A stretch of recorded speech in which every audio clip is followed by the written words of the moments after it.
Okay, welcome back. Today is July 10th. Our next series of 3 questions and answers will be accurate as of today's date. I invite you to check out our latest playlist. It's called Q&A Bites. It is these questions being answered, but in a shorter format. We're looking at about 2 minutes or less to answer them. We're going to have links to each equivalent short form answer from this long form answer, but I'm not going to be stopping these long form answers. Maybe not the public likes this so much, but I actually hear from a fair number of other insurance producers, agents, brokers that use this, and other professionals, pharmacists, people in doctors' offices. They actually use this as a way to kind of understand Medicare a little bit better. So I am going to keep our sort of 15-minute-ish answers going as well, and I'm going to have links to the short version and the long version from each of these. That's just the first of some changes that we've got coming up, but we do have a number of interesting things happening soon. And that is the first of it. Let's get going with this next series of Q&As. So our first question: how does Medicare know not to charge me a penalty for signing up late for drug coverage? Okay, this is actually an interesting answer.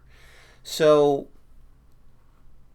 eligibility for Medicare prescription drug coverage, you either take it or you refuse it. There's no deferment option for Medicare Part D. D as in drug. You either take it or you refuse it. You make this decision whether you make it or not when you are first eligible for Medicare Part D. Eligibility for Medicare Part D is when you are entitled to Medicare Part A or enrolled in Medicare Part B. That word "or" is important, and we're going to get to that in just a moment. So when you are entitled to Medicare Part A or enrolled in Medicare Part B. Now, if you're aging in because you're turning 65, that's the same time. If you're eligible for Medicare Part A early due to a disability, that's when you get it. If you're one of the very few people who enrolls in Medicare Part B but are not entitled to Medicare Part A just yet, that is a very rare occurrence. I can count on one hand the number of times that I've actually worked with a person that's had that happen, and there's always special circumstances involved, but it can happen. But one of those two things needs to happen. So if you're entitled to Medicare Part A, and that's it, you are entitled to Medicare Part D.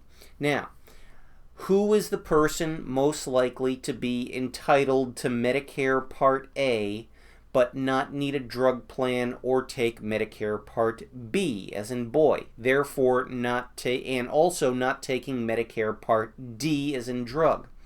That person is most likely going to be the person who has employer coverage of some type. They get Medicare Part A because they've been working their whole life. It doesn't cost them anything to have Medicare Part A, and there's no real reason for them not to take Medicare Part A. At the same time, that also does open up their eligibility for Medicare Part D. The thing is, you're not going to take Medicare Part D because for the same reason you're not taking Medicare Part B. And that reason is you have coverage from your employer. They're providing drug coverage, they're providing medical coverage, they're probably even covering hospitalization that Medicare A would cover, so it's going to work as secondary coverage or not really work at all because you have employer coverage. That is the norm. That is not everybody, but that is the great majority of people, so we're going to go with that.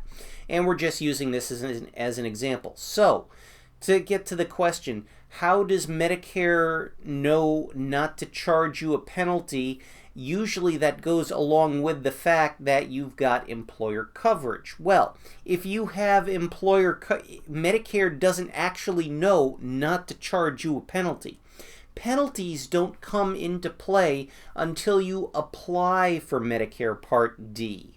So let's say that you have been holding back on applying for Medicare Part D for 2 years. You wait from 65 to 67. You have Medicare Part A. You got it when you turn 65 for a number of reasons. Most people it's because it's automatic. But you don't have Medicare Part B because your employer is continuing to give you coverage for the duration of the time you work there. Well, Medicare Part D going to be part of the deal. You're not going to take it because it's being provided to you by your employer. Fast forward 2 years, you're now 67. It's time you want to retire. You tell your employer you have your retirement date. What's going to happen next is you're going to apply for Part D, for Part B. You're not going to be applying for Part D. If you've watched some of our other videos, you know that Medicare Part D comes when you apply for a Medicare prescription drug plan or drug coverage through some other type of plan like Medicare Advantage. When you apply for Medicare Part B, you're going to start getting your stuff for supplements or Medicare Advantage or some other kind of secondary insurance, most likely. Therefore, you're going to look into Medicare Part D. At that point, when you apply for Part D, then Medicare is going to look back and see, well, because you were entitled to Medicare Part A back when you were 65 and you didn't take a drug plan, they're going to send you a letter saying you should have had Medicare Part D back at such and such a date. You didn't have it. You must now provide us proof saying that you had, and this is the term, creditable prescription drug coverage. And that's an insurance term that means that you had coverage as good as Medicare's for prescription drugs. Therefore, Medicare was not necessary for you. Your employer is going to provide you with such a statement. You get one every year from them, usually around October. The statement says, we have determined that our coverage meets or exceeds Medicare's minimum basic requirements for prescription drug coverage. You just have to send them a copy of that. They will also, when your coverage ends, send you another one saying that you have been covered from the day you started with that, which might have been 30, 40 years ago, up until such and such a date that you retired. You can send a copy of that to the plan or whoever's asking for that bit of that bit of information. In general, you've got about 21 days to send it to them. So be prepared, have this letter ready to send. That letter is going to waive the penalty and get it going. Now, I've had some people ask, well, what about when you apply? Can you tell them that you've already had this coverage and beat the letter? The answer to that is yes and no. You can't usually beat the letter, but you are going to be making that statement when you apply. When I work out the paperwork for a client, there is a little box that I have to check that says this person is eligible for this prescription drug plan now, and the reason they're eligible for it is they stopped work or their employer plan is leaving or something like that. In other words, to even apply for Part D, I had to give the insurance company a reason. That usually, lately at least, has not been enough to stop that letter from coming. So that letter is pretty much coming anyway. They are still going to ask for this proof, even though we said that you had this coverage at this point. They are still going to ask for this letter as proof that you had this coverage. Now, keep in mind, and this is where I want to get back to the part about Medicare Part D being having the words entitled to Medicare Part A or enrolled in Medicare Part B. That is slightly different from the eligibility requirement for a Medicare Advantage plan. A Medicare Advantage plan says to be eligible for the Medicare Advantage plan, you have to be entitled to Medicare Part A and enrolled in Medicare Part B. The one difference is the word "and," because just to be entitled to Medicare Part D, the word is "or," one or the other, but for Medicare Advantage, you have to have both. Here's where things get more confusing. I almost said confusing, but we're talking insurance here. It's all confusing. It's why I have a job. Medicare Part D, even if you're not eligible for a Medicare Advantage plan, you are eligible for Part D coverage. So if you have employer coverage for 2 years, you had Medicare Part A, but you're not taking Part B, you can't get a Medicare Advantage plan. 2 years later, you're eligible for a Medicare Advantage plan for the first time.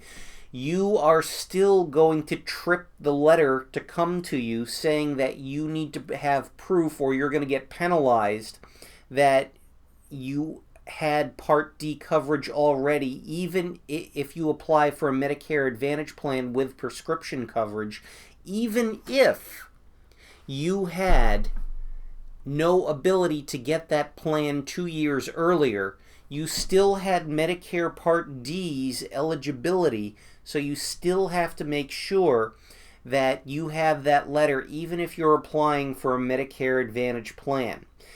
Part D coverage, regardless of if it comes as part of a Medicare Advantage plan or you get it separately, does still have its own separate base set of rules and instructions and requirements, and in some cases they are different from Medicare Part D, even though even if they are different from Medicare Advantage with prescription coverage, even if they are close to the same in so many things, they are different in that. Now, that's not the only time. I use primarily as an example Medicare. You had employer coverage and you're holding back from Medicare Part D as a result, but that's not the only time this becomes an issue. Medicare Part D also is frequently held back. In other words, you don't take it when you're first eligible because you've had some other kind of coverage, such as the VA. VA being the other most common time you would not get prescription coverage when you're first eligible, excluding employer coverage. So if you have VA coverage and you're getting a prescription drug benefit through the VA, you have creditable coverage and you do not need to have Medicare Part D. However, there's a number of reasons why you may want to consider prescription drug coverage in the future instead of or in addition to Medicare Part D. Usually it has to do with a drug not being covered on the VA that you know you need or you want. That's not the only reason by far, but that tends to be the one we see most often. So if you exclude Medicare Part D because you had VA coverage, but you decide 5-10 years later that you want Medicare Part D, you're still going to trip the letter saying you have to provide us proof that you had coverage as good as the VA. In this case, you would be providing the company asking you for this proof on behalf of Medicare, copy of your VA benefit letter or your VA benefit card, something from the VA showing that you had coverage from the VA for prescription drugs from the time you were first eligible for Medicare Part D. Otherwise, you will get the penalty. So it's very important you keep that in mind. So going to the original question, how does Medicare know that to charge you the penalty? Well, they don't really know. They're going to calculate the penalty automatically at the time you apply for Medicare Part D. And then they're going to ask you to provide proof that you had prescription drug coverage of some type for them going into Medicare Part before going into Medicare Part D, be it coverage from an employer. You're going to have to provide that certificate of coverage, or coverage from your from the VA or some other provider of prescription drug coverage. If you don't have that kind of proof, because you either can't get the proof, they can't provide the letter saying that the coverage was as good as Medicare. There are prescription drug coverages that have been determined to not, N-O-T, not be as good as Medicare. Therefore, you can't provide that statement. Or you just plain decided to refuse prescription drug coverage and you're applying now, and therefore there's nothing for you to give. You just got the penalty. Whatever those reasons are, they will calculate the penalty, tell you what it is, and then ask you to provide proof so that you don't get that penalty going forward. And if you can't provide the proof within the 21 days they ask, they assess you the penalty. Hope that answers the question. For anything more specific, please contact a knowledgeable insurance advisor. If you're in Ohio, West Virginia, or Kentucky, you need some help and you don't have anyone knowledgeable that you know and that you trust, give us a call.